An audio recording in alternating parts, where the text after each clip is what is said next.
Il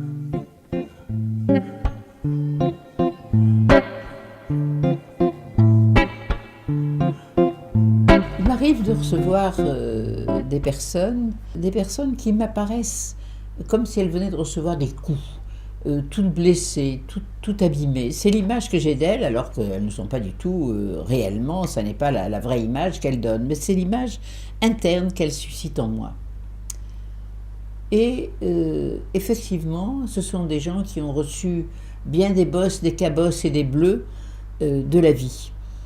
Qui ont souffert et qui, quand ils racontent ce qu'ils sont, ce qu'est leur vie, parlent de toutes ces choses qui ont été vraiment déchirantes, qui les ont déchirés, où tout autour d'eux s'est défait, s'est abîmé, et dont il reste vraiment plein, non pas seulement de cicatrices, mais aussi de blessures ouvertes. Et généralement, ils viennent d'une part parce qu'ils ont besoin d'essayer de guérir et de faire cicatriser tout ça qui les encombre et qui les fait souffrir, mais sous cette demande-là, sous cette recherche-là, je reconnais aussi la peur d'un avenir dans lequel, puisque tout a été si terrible jusqu'ici, rien ne saurait être bon. Et ça, c'est quelque chose de difficile parce que ça n'est pas exprimé comme ça, sauf par des petites phrases qui disent bof, de toute façon, chez moi, rien ne marche.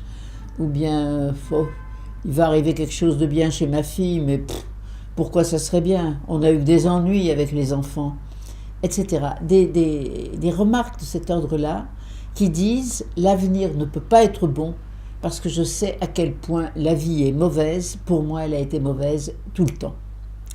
Alors, qu'est-ce qu'on va faire de ça? Quelle démarche est là? Leur démarche, quand même, ils arrivent, ils sont là. C'est pour aller mieux. Cette dame douloureuse qui vient de me dire toutes ces choses à la fois déprimées, déprimantes, agressives quelquefois, cette dame, elle est là dans mon bureau. Et elle n'est pas là pour se plaindre. Elle est là parce qu'elle cherche quelque chose. Alors qu'est-ce qu'elle cherche?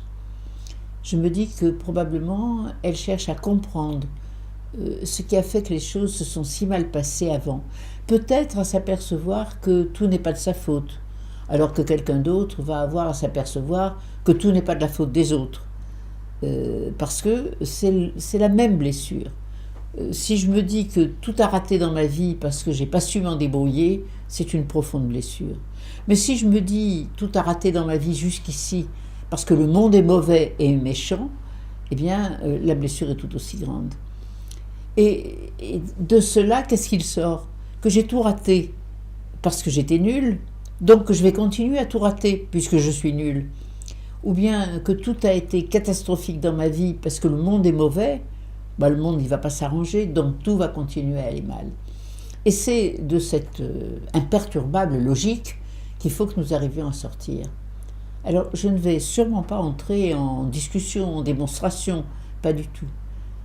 Je vais essayer d'être dans une écoute profonde de ce qui est en train de se dire, dans une écoute profonde et de la souffrance à l'égard du passé et de la peur à l'égard de l'avenir.